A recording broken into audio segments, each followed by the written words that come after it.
In this video, I'll explain the difference between anchor, guide and limit stop. So make sure to watch till the end. If you find this video helpful, don't forget to like and share it. If you haven't subscribed yet, hit that subscribe button on the right side of your screen. It's only take a second. You'll get notified whenever I upload a new video. Alright, let's get started.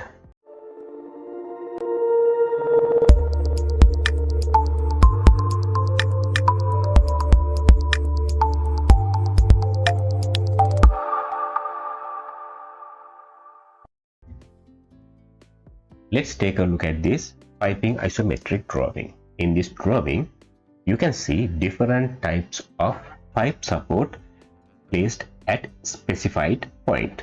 Let's analyze their placement and purpose in detail. Pipelines need to stay in place where they were installed.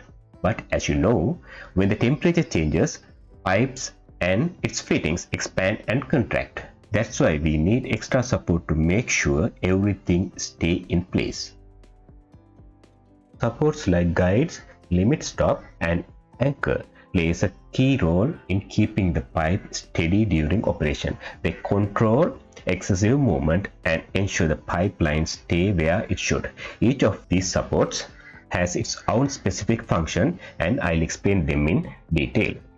Each of these support has a unique function. Let's start with a guide support.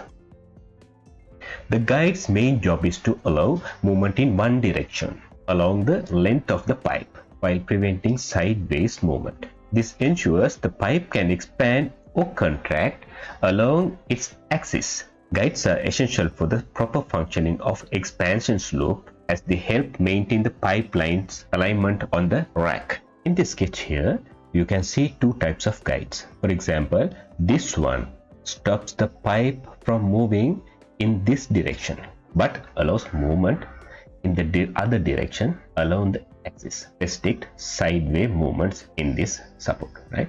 Not only that, but also guides can also restrict vertical movement, preventing the pipe lifting of the support. Similarly, this guide lets the pipe move along its axis but prevent it from lifting up.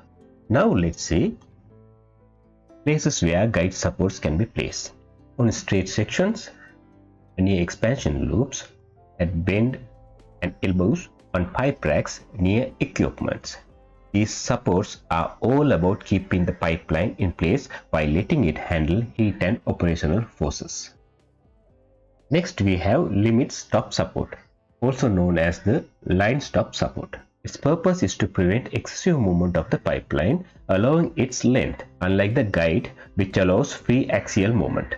The line stop restricts it to a predetermined limit. For example, as shown here, there is a gap between the stop and the beam, here and here. This gap allows the pipe to move within a specific range but stops any movement beyond this limit.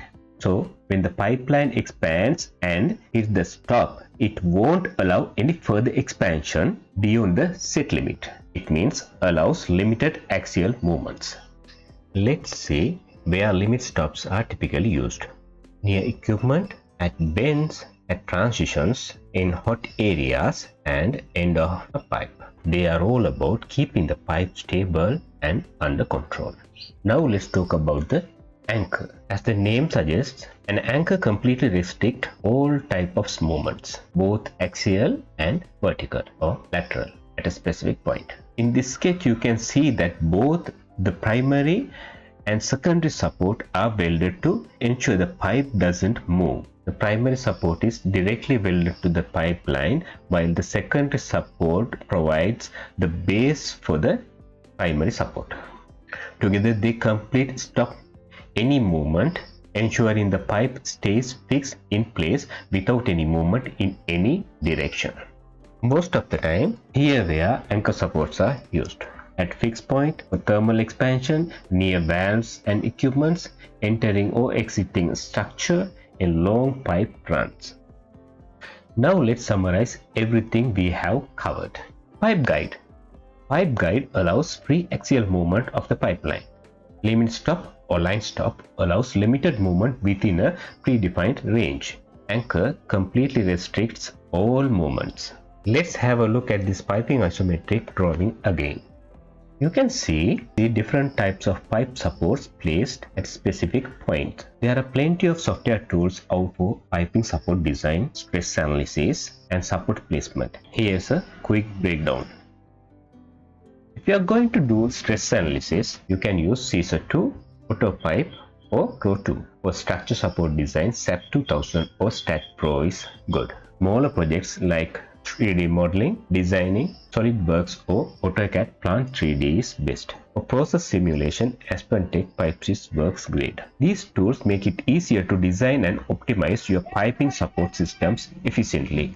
In this drawing, we have get all these nodes points and the supports types and the placement distance by using Caesar 2.